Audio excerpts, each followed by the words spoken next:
All right. Well, this is January 23rd, 2022.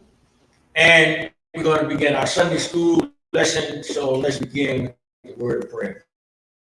Father, thank you for your goodness, your kindness. Thank you for your mercy. Thank you for all of your blessings.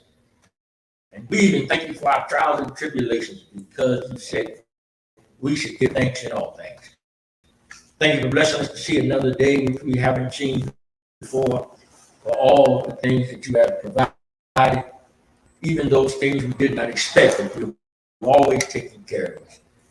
In spite of even our resources, you've always blessed us, and you've taken care of us. Now we ask you to bless us now in this time that we have come to sharing thy word. Allow our hearts and minds to become good ground, that we would receive the seed of thy word, and then bring forth good fruit unto good measure. We ask this in Jesus' name. Amen. All right, our lesson this morning, we're still in our justice series, and today we're talking about justice in regards to judges and priests. I want to mention something here. And we're going to talk about it in the lesson. But there's a New Testament scripture that addresses this a little differently in this respect. It says that we should have people among us mature enough that we shouldn't have to go to the law to settle our differences. Amen to that. But because, Big butt. yeah, big, but because we are unreasonable humans, meaning that even if I know I'm wrong, I want to find a way to be exonerated for the wrong I do. Even look at the justice system.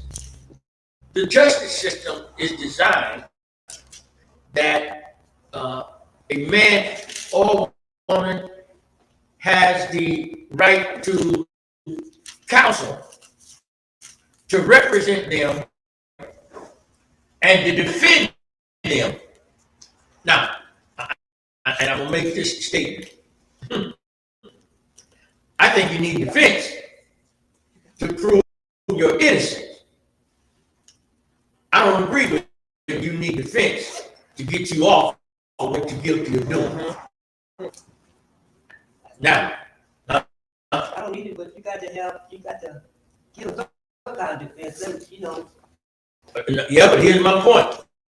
Watch this. Someone violates someone close to you, and you know they did, but they get a defense attorney who gets them off. How do you feel about that? And you know they're wrong. You know they did. Now, if it's the other way around, they pick the person who's totally innocent.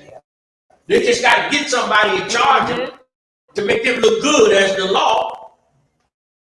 Yeah, they just should have an attorney to fight for their innocence. But the law is set up that they'll fight to get off the guilty. That's what I'm talking about. And a God system doesn't work that way. No. He doesn't work that way. Now, here's the thing. And I know this might sound controversial, some folks may not agree with me and all, but you got to look at it for what it is. When you are out fighting to exonerate the guilty, and the innocent are still being victimized and punished, I got a problem with that. See, now, we know that because of all of the atrocities that have been perpetrated upon us in our segment of society as Negro, Blacks, African American, Brown, whatever they want to call it today. There's been a great injustice justice in dealing with us in regards to justice. But I don't think that's an excuse to fight to get somebody off who's guilty of what they did. If you're guilty, you're guilty. Now, it's, yeah, do the crime, do the time. Right. But this is supposed to be the defense of the innocent.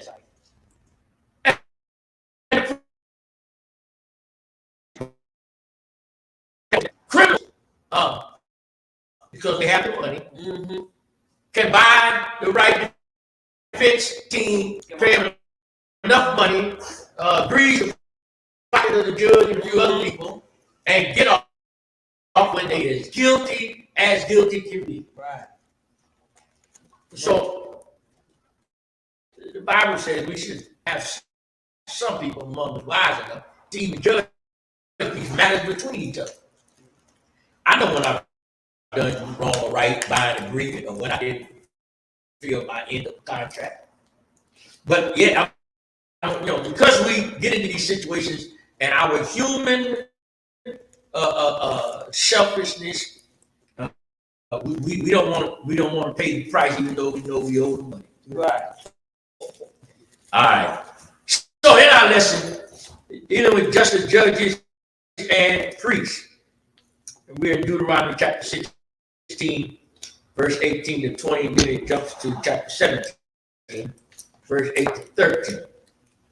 I'm going to read through the lesson, and we're going to deal with a few of these aspects. Judges and officers shalt thou make thee in all thy gates, which the Lord thy God giveth thee throughout thy tribes, and they shall judge the people with just judgment. Thou shalt not rest judgment. Thou shalt not respect persons, neither take a gift, that's the bribe. For a gift doth blind the eyes of the wise and pervert the words of the righteous. That which is altogether just shalt thou follow, that thou mayest live and inherit the land which the Lord thy God giveth thee. I'm going to stop there because I want to deal with that. That's exactly what I was talking about. When you develop a system where you can buy your not guilty verdict, and listen to me, not prove your innocence, but buy your not guilty verdict. Somebody tell me, what's the difference between being found not guilty and being innocent? If you're innocent, you didn't do this, okay, I'm going to keep my case, I ain't innocent. I'm innocent. But if I did something, I ain't going to say a word, because I'm going to forget. But what is not guilty then paramount to? Saying that you didn't do it, but in some cases they actually did it. And so not guilty just really says you don't have to take the punishment. You don't have to pay the punishment for what you did or what was done.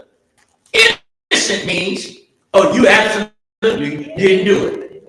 So some people now, and the reason for double jeopardy is that if a person is deemed not guilty, and they use that. Okay, if a person is determined by the jury or the judge to be not guilty, it means that you have established that they can no longer or can again be charged with doing that crime, even if it's discovered later that they were guilty. Innocent, okay, and so there's a difference in when you talk about fighting for the innocent. Okay, let me show you this. Young man was on death row for 31 years. Because of the lack of scientific developments, he was charged with a crime, even though there were two witnesses that came to his defense during the trial, stated he wasn't even there. It's a true story. Black man. He spent 31 years on death row. The Innocence Project finally responded to one of his letters investigated his trial and the circumstances of his case, and new DNA said it was somebody else, and they knew who it was from the DNA match then, and it wasn't even him. So he was released because he was, but he was in on their own because he was found. Okay, y'all get it now. I think I saw that. Yeah, and it's a real sad story because the young man got out. His mother died, I think, a year or 2 years before they got him out. He ends up getting his big settlement. He goes back, finds who has his mother's house, buys it from him, remodels it. But 6 years later, he's still sleeping on the floor in his bathroom because his psychological damage received from being in prison all those years, he couldn't sleep in a bed and be comfortable. He goes in the bathroom on the hard floor and sleeps lying next to the tub. Can't sleep. And he says he's afraid to answer his front door because he was arrested. He was knocking at the door. He went to the door and then the police get to arrest him because the last time he answered the door at his mama's house. He was But see, the Bible clearly states, don't take no gift. You need to have some judges. He says, with integrity, thou shalt not arrest judges. Don't stop the truth. And you shall not respect persons. What the Bible tells us? God is no respect of person. God don't give you no play because you're a pretty woman. God don't give you no action because you're a handsome man. God don't give you no leeway because you brought him lunch last week.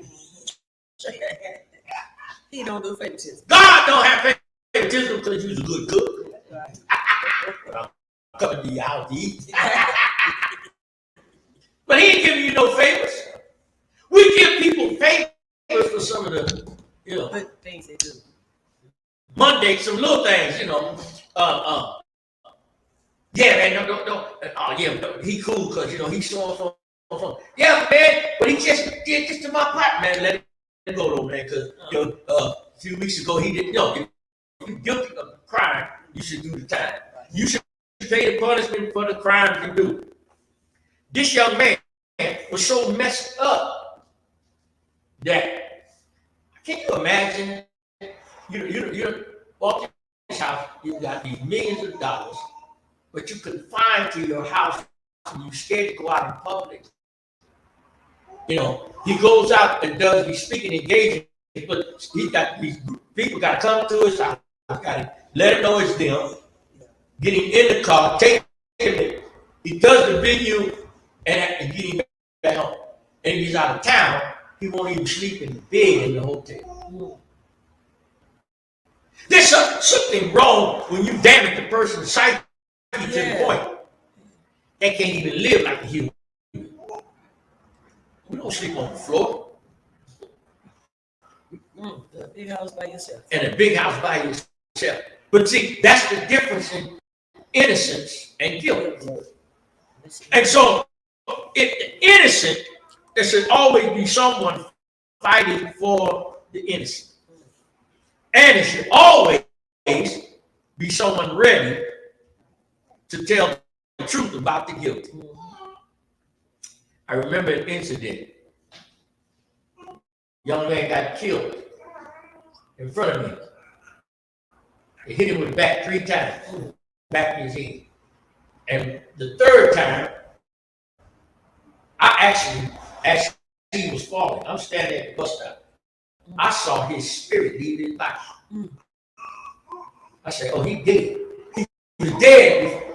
He was falling. About this far, I actually saw his spirit leave his body. And he hit the ground. He was dead. There were 29 other people around me within a half a block. when the police showed up, I'm at the bus stop with my carpenter box. My truck had broke down, so I catching the bus to and from work. And I had stopped to see a relative, and my toolbox was on the ground. Still had on my carpenter coveralls, and the bus had come, and I saw this happen. Police show up. It's the truth. 29 people standing with the police, pointed at me, and said, "He saw." How do they know you saw? You don't know what's standing there. When the officer came over to me and he asked the question, I says, "Officer, I'm going to answer your question." I said, "But before I do, I'm going to ask you a question." I says, 29 people over there. I said, "I know because I counted them while I was waiting on y'all to show up." I said, 29 people saw me see it.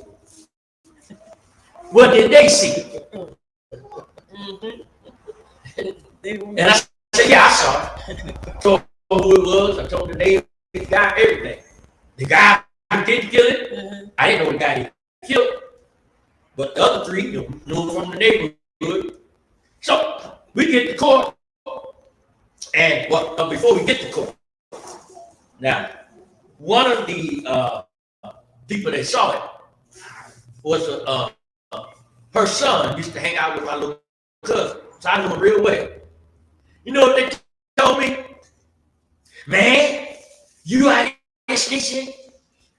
Man, you should have said nothing." I said, wait. You know, I wouldn't say it then. Then why all you so-and-so point the social police at me and say he saw it?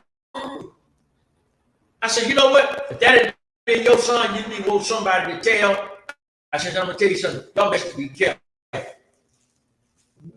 I said, "Because God has a way." You know, I raised in church. I knew about God. It was just my days. I had bad shit. I said, "I'm gonna ask y'all something." I said, "Y'all better be careful because this may happen to one of you. You gonna run around this neighborhood asking people to tell so they can find out who killed your child." 6 months later, the same lady that accosted me, somebody killed her son. And what was she doing? Running around the neighborhood. Somebody who saw it. I know one of y'all saw it. I know somebody saw it. Y'all let my baby get shot out here, and he got killed in front of the house on the porch, on the step, trying to get in the house. See, and I said to them, I said, "Let me give y'all the definition of a snitch." My dad told me this. A snitch is somebody who does the crime with you. They get caught before you get caught. And in order to lessen their sentence or to get a lesser charge or even to get let off, they tell on you to clear themselves. That's a snitch. I said, I was what you call an eyewitness. I witnessed with my eyes. I saw it and I told it. Told what I saw. I told what I saw. Talk what you know, testify what you see. There you go. And so, now they didn't come to court for about 18 months. And they flew, I was pastoring in LA then. They flew me in to come to court, and I got there, and they brought me in, and and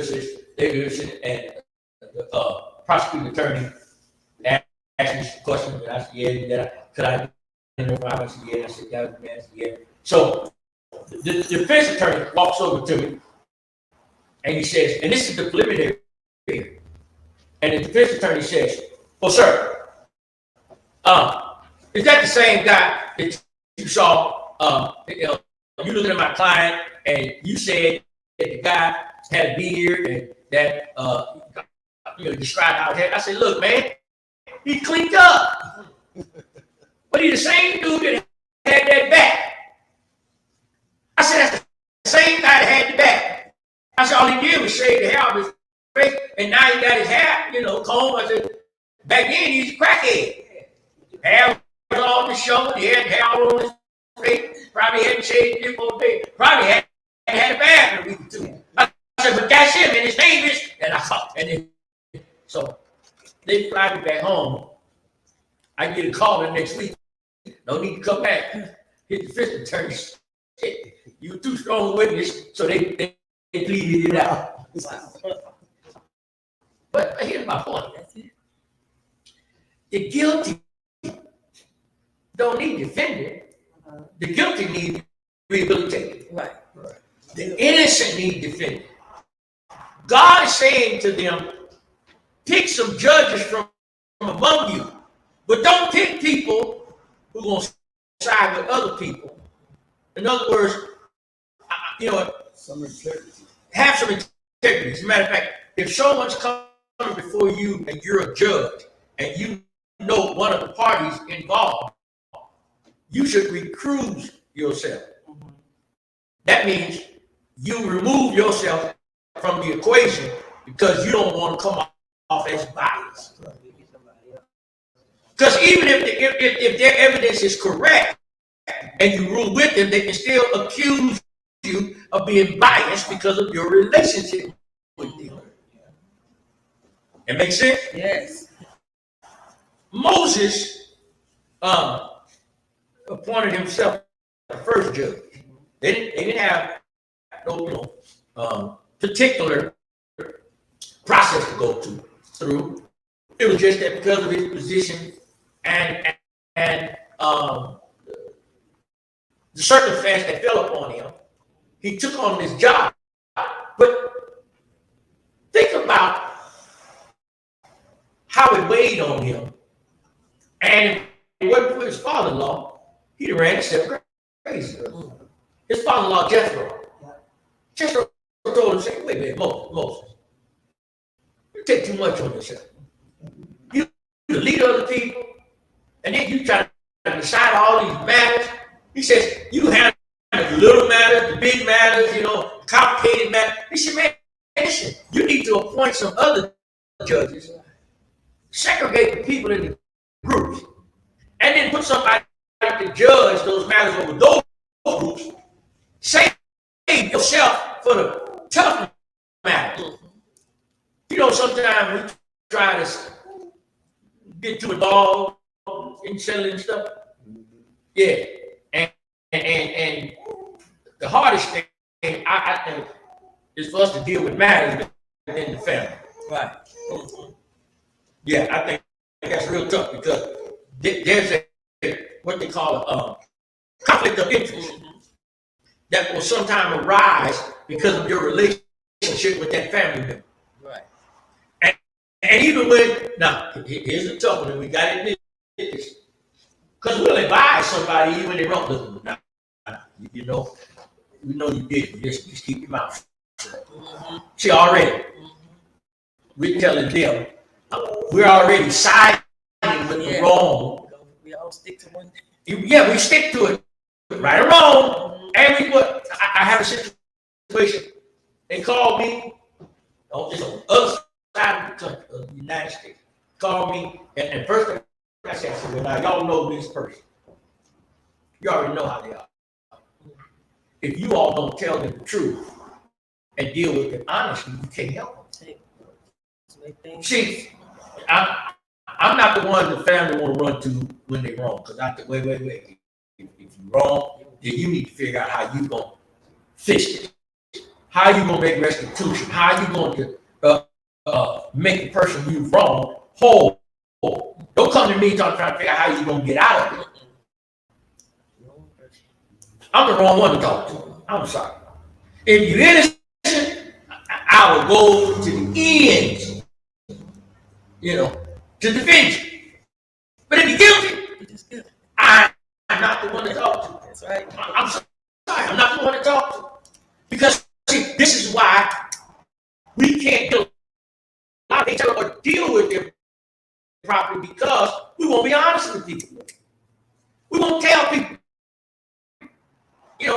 Listen, you ain't gonna get ahead in life. Now my grandson will tell you, I tell him daily, you gotta get your grades up. You ain't going nowhere, get no D's, F's. And we got this thing in my family. I said, boy, you're a date. You're supposed to be smart. Right. All our kids get A's and B's. You run around and get B's there. And then they get, look, then he buckle down, get all his homework done that he's supposed to be doing for 3 months. He'll get it done in a weekend, turn it in, and then get a B or A pass that. Why you could have been doing that all along? Oh, yeah. Even if you want to. Yeah, but see, I'm honest with him. Am I right, David? I lie to him. If I lie to him, man, go up. That's my grandson. You know, I raised him. He been with me since, you know, he come from the hospital to my house. He been in my house all these years. I got to look out for him. No, I ain't looking out for him unless I tell him the truth. That's looking out. That's looking out for him. Yeah, that's how you call it. Tell him the right thing. Right. You know, we got to realize when he says the judge can't rest judgment, it means you can't lock judgment up. Why you gonna stop judgment? That word rest, W-R-E-S-T, means to stop. You can't rest. Don't stop judgment. Let judgment judge. I guarantee you this. Yesterday I told him at the funeral, my oldest niece passed away, and I told him at the funeral, I talked about forgiveness.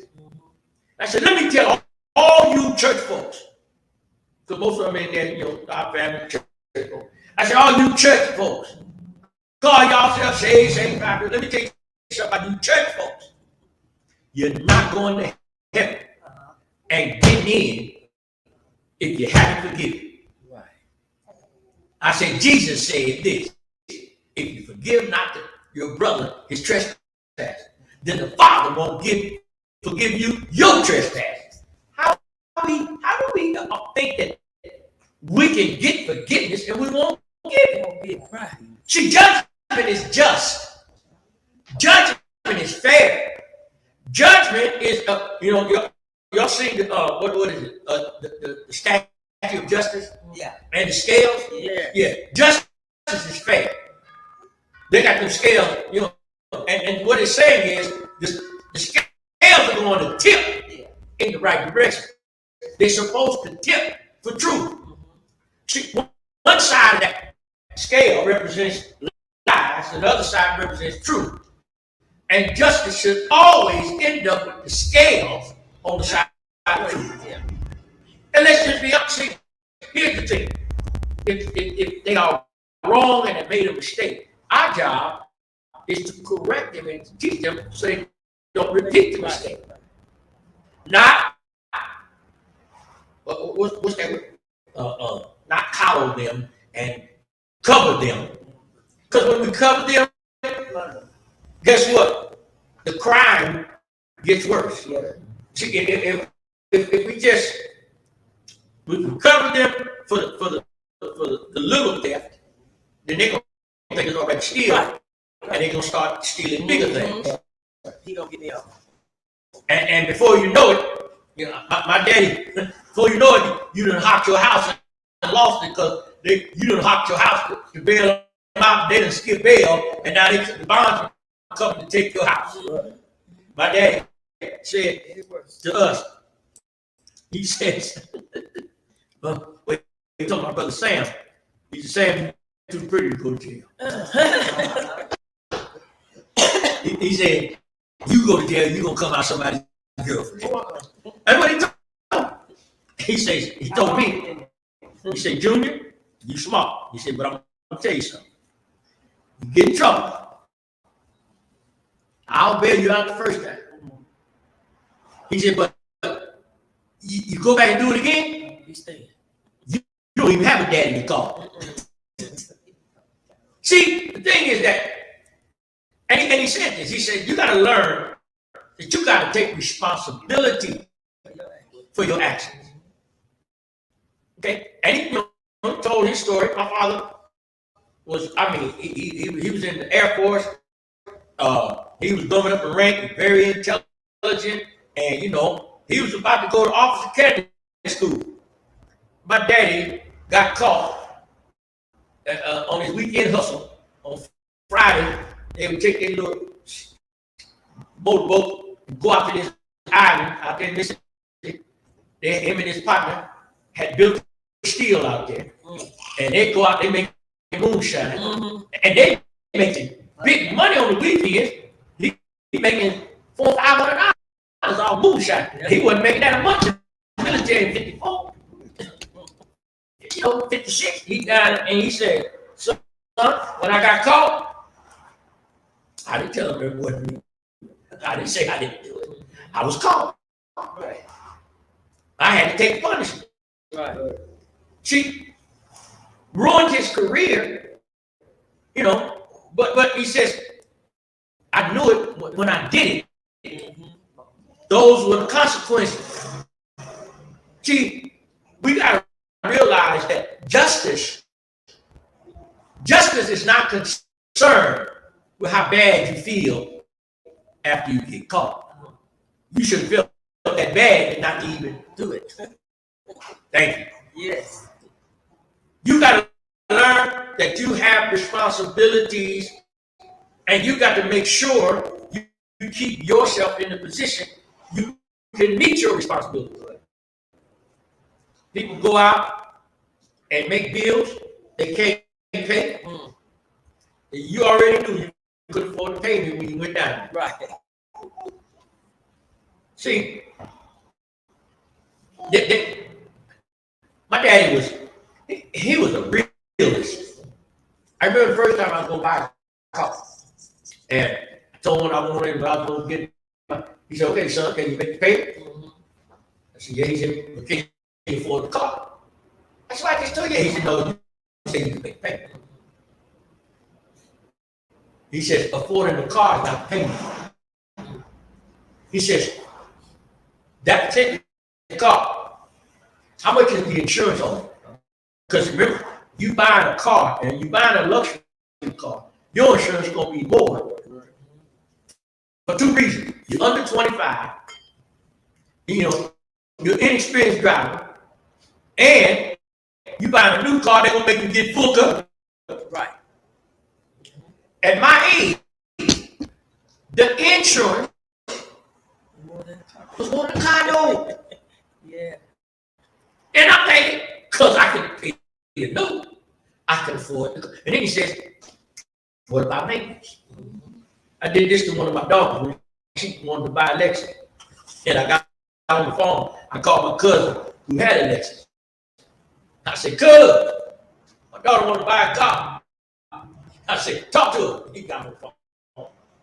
When she got on the phone with him, she said, Dad, I'm going to get that Honda.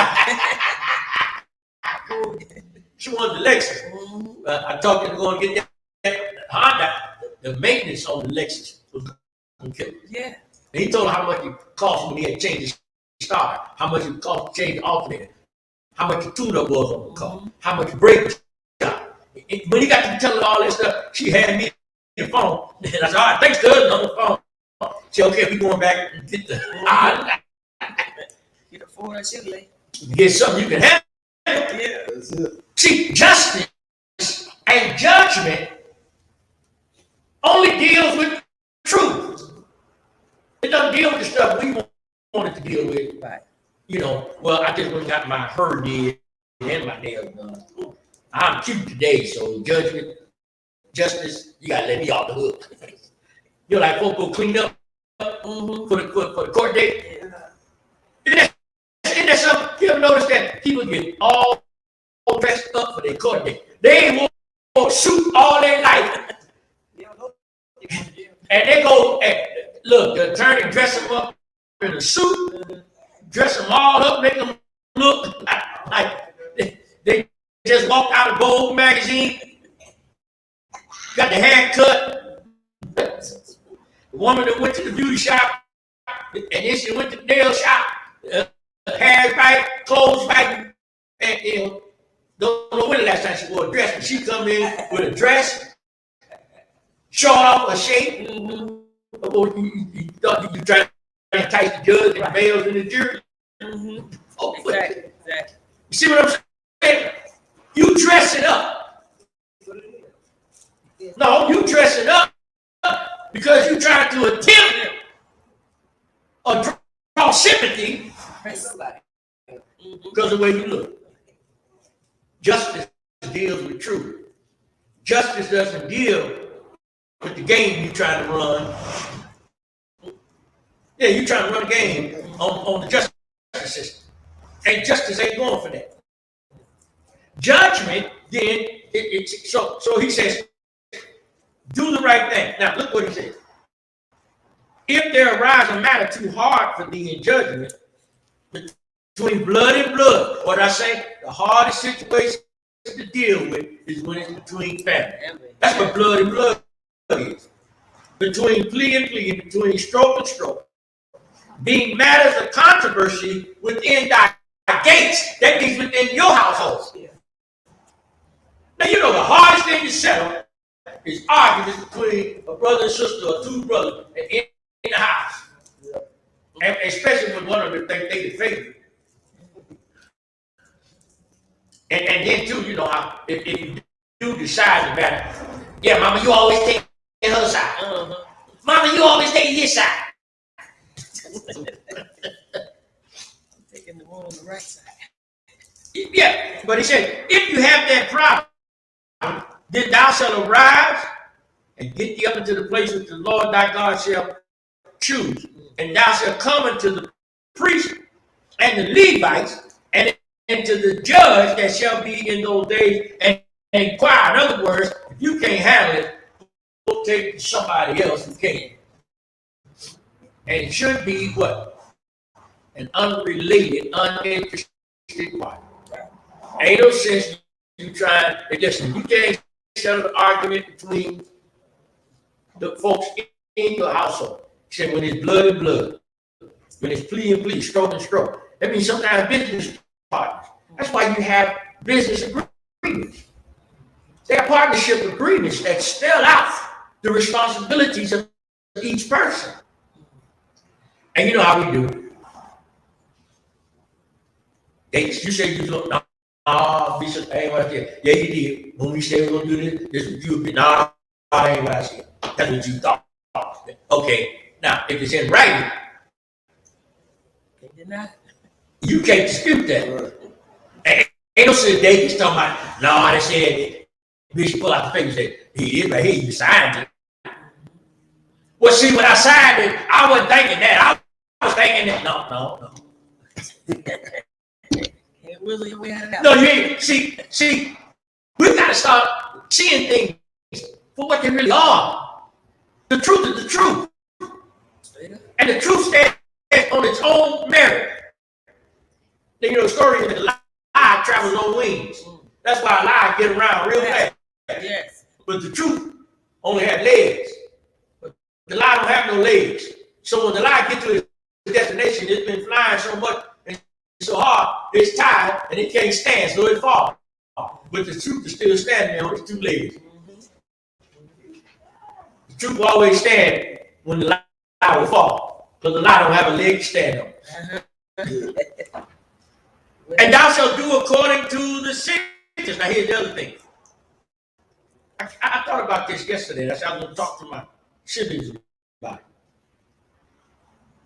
about developing a family court to settle all these issues we got within the family. Stop all this foolishness. So, but the only way it will work, you have to get everybody to agree. Now, y'all know those court shows? Mm-hmm. Judge Judy, Judge Mathis, Judge Joe Brown, Judge Spade, all of those court things they got. You ever notice? Steve Harvey.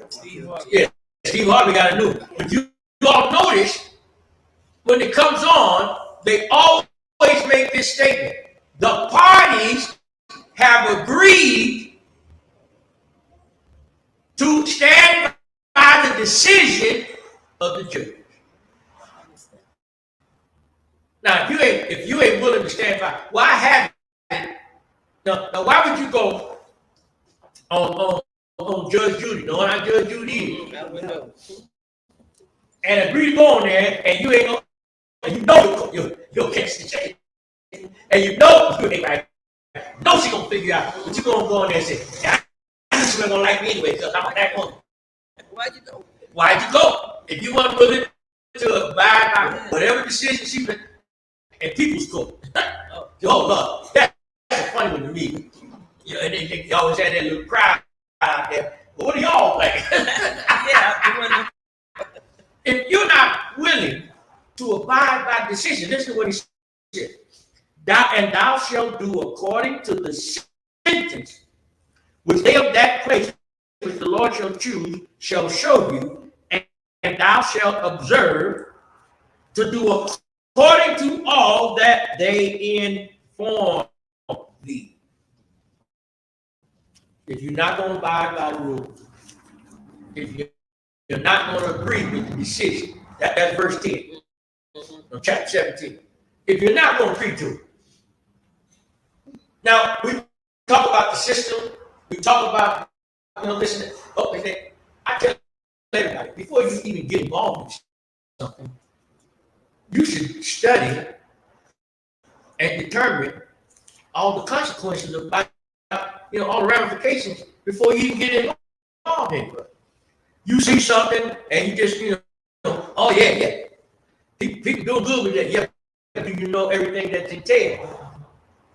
Okay, there's a lot of, the investment programs. Everybody that get involved in don't make money. And some people lose money. And if you don't know what you're doing, and you get involved in something like, everybody wants big houses. But then they wouldn't know a good solid house from a junk house. Right. I walk up and see a house and look at the structure and say, and the rest of it look like it's about to fall apart, and I tell you, oh, that's some good buy there. Somebody else will come look at it and say, man, I wouldn't buy that junk, and they go look at something else that somebody will cosmetically fixed up, but they don't see all of the structural problems. That's covered up. I see evidence of water damage. I see evidence of compromised foundation. I see evidence. And they don't see that. They go, oh, man, yeah, I'm about it. And then you get into it and find out you need a new foundation, you need a new roof. Matter of fact, half of the house got water damage, termite, dry rot damage. Because they didn't know what to look for. They didn't know what they were looking at. All they saw was, oh, I'm going to buy this and flip it. And you end up getting flipped. And then flip the wheel because you got to take it. But he says here, and he's very clear. Now, listen to what he says about going to the law. According to the sentence of the law, which they shall teach thee, and according to the judgment which they shall tell thee. Now, you already knew the law. Now you're being judged by it, so now you got to go by whatever the judge now what tells you. He says, thou shalt do. Thou shalt not decline from the sentence which they shall show thee from the right to show thee to the right hand or to the left. You can't waver either way. Now, we have something called an appellate system. They didn't have an appellate system back then. No appeal at all. You couldn't appeal the judge's ruling. Now, I'm going to say, for the most part, they were fair because they did it the way God told them. We have a system that is not fair because our system is set up. Y'all know the story. We had 2 strikes. No, we got 3 strikes when we walk in. We don't have 2 strikes because they've already determined we're guilty. They've already determined that they are not guilty.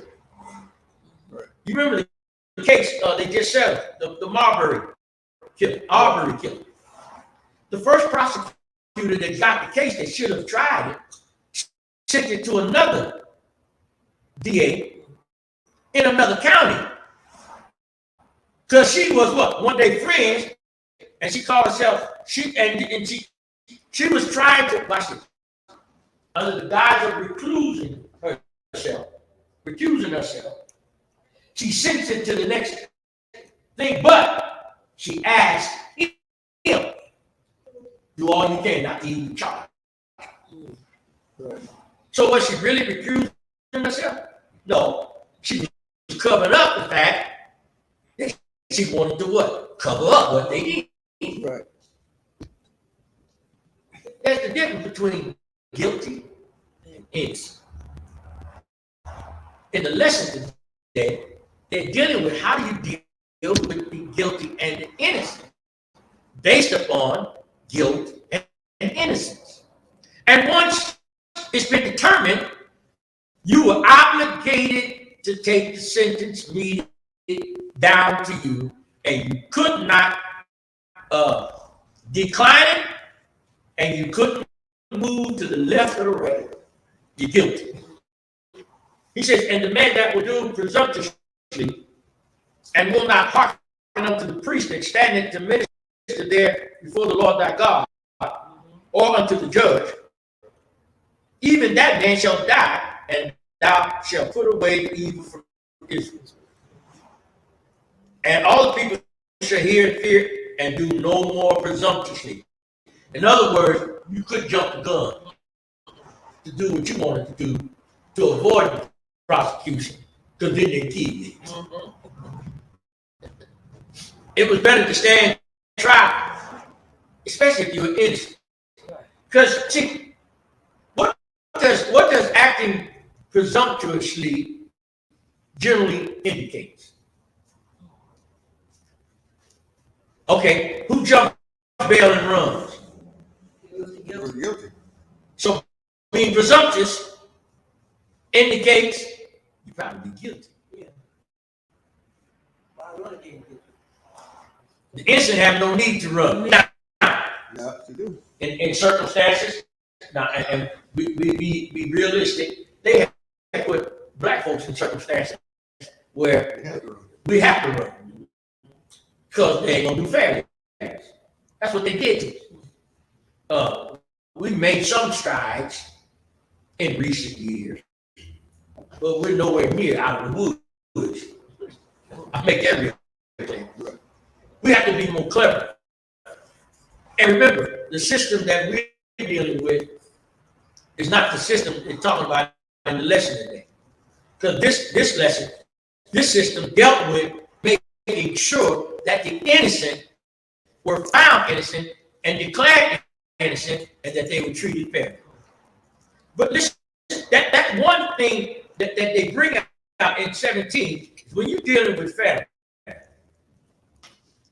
That is the hardest. You see, family doesn't really want, the guy said, you don't want the truth, you can't handle the truth, the line in that movie. People don't really want the truth, especially when the truth convinces them what they already know, that they were wrong. What is the biggest problem that a person has in an argument when they wrong? And that is what? It's their ego. But in plain meaning, it's what? The biggest problem they have is what? Themselves. Yeah. We family, See- we supposed see- to stick together. Huh? We family, we supposed to stick together. Yeah. You a woman. You gonna side with me? No, you wrong. You wrong. That's it. No. I remember telling the young lady she was just disrespecting, baby's daddy and talking crazy and threatening him and, saying all kinds of stuff and trying to antagonize him, getting in his face. I said, hold on, you're wrong. He's doing all he can not to go upside I doing. was going to say that. I said, if he did, I wouldn't feel like you were wrong because you pushed him. You said, go on. Yeah, what you gonna do? You can't touch it. You can't touch it. I come and come out and be pregnant. You can't do that to people. You're wrong. Don't take a person's situation and circumstance. Especially when, a lot of these women deal with these guys out of jail and out of prison. Yeah, touch me. I'm calling you a PO. Yeah. Send you back to jail. Oh, you think that's a license for you to be disrespected and to mistreat them and do them wrong because they got a parole officer? Yeah. You gotta be careful, who you dealing with. If I was a parole leader, a woman said that to me, that the last time she ever see me, I ain't gonna fool with her no more. Cause she'll call, listen, all she gotta do is get mad, get emotional, and call and have me locked up on something she said that I didn't even do. That's not justice. Dealing with people who are intertwined in any kind of a relationship, it's hard to deal with them, especially if you know both of them.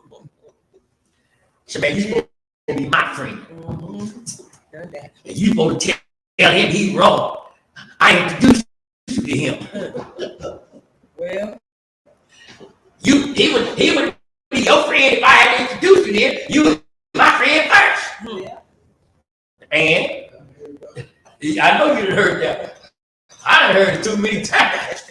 That don't make you right because I knew you first.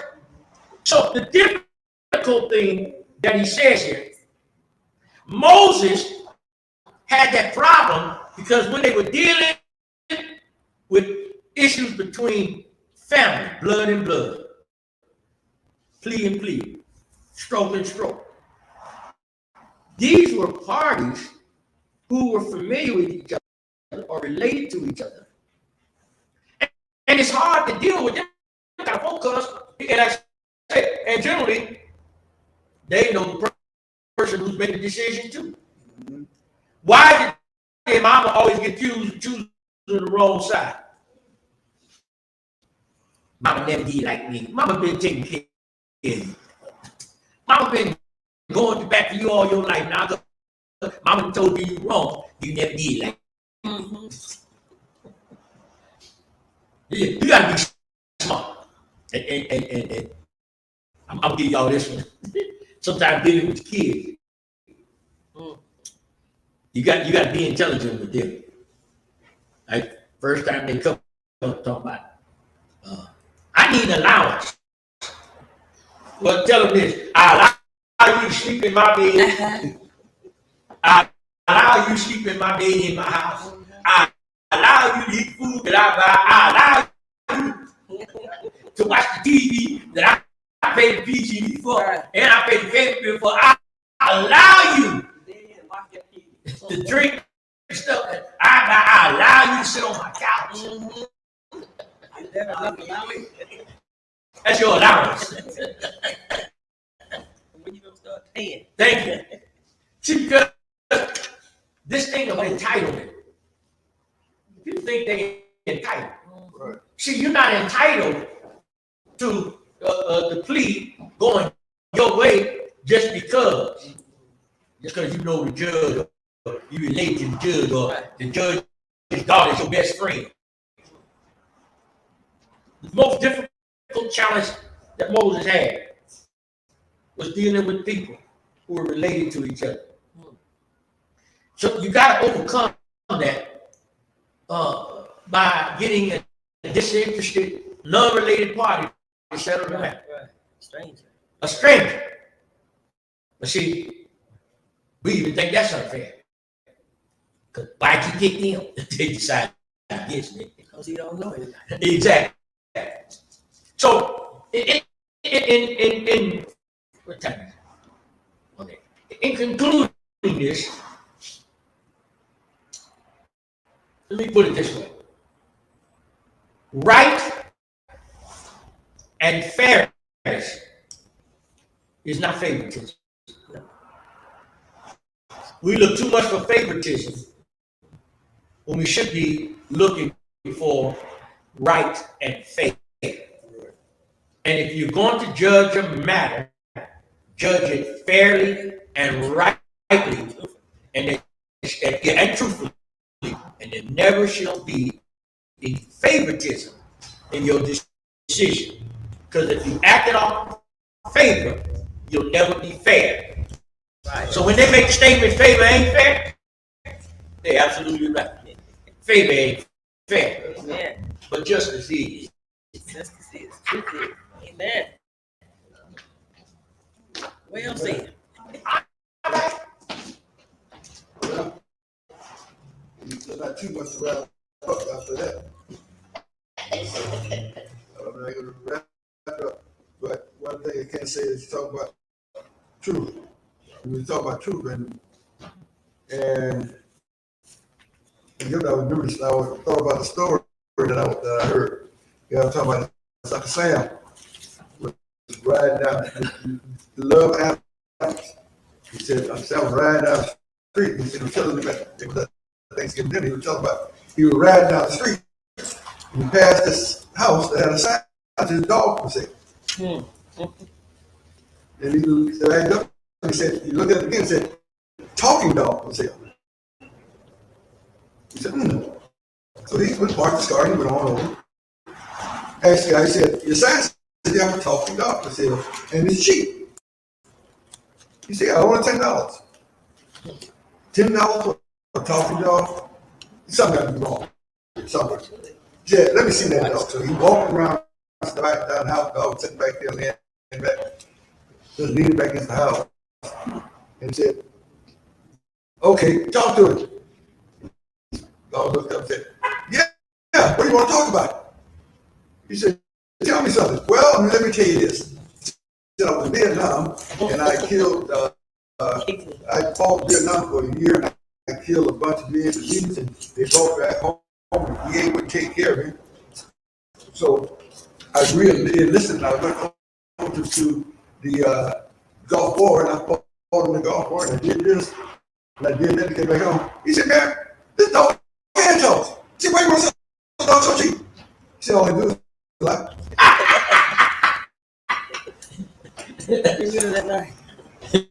So the school came out there. Because all they do is laugh. He lying down. So we have to be careful about what we do and what we say. Because like the dog, you say, you're selling the dog because don't lie. And lies get you something. It's gonna be careful. Yes, ma'am.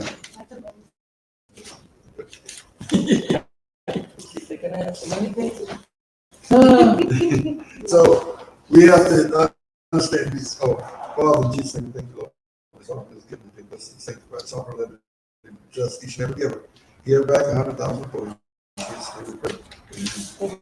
Amen. So we have to be careful what we do, what we're saying, and understand the truth will get you further in life.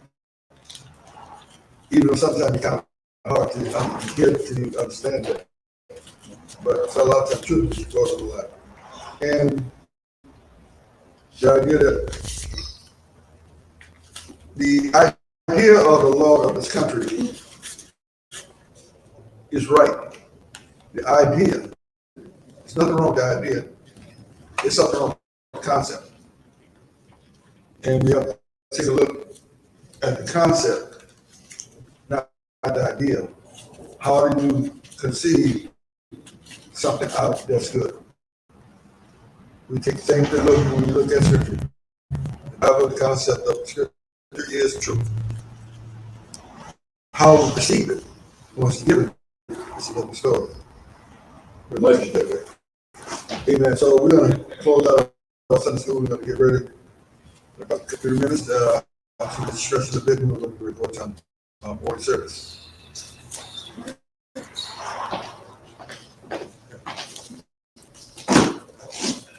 Look at your face. You cold? Well, we tried. We tried. Is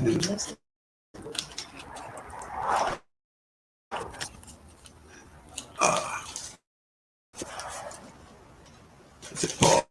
I said paused it.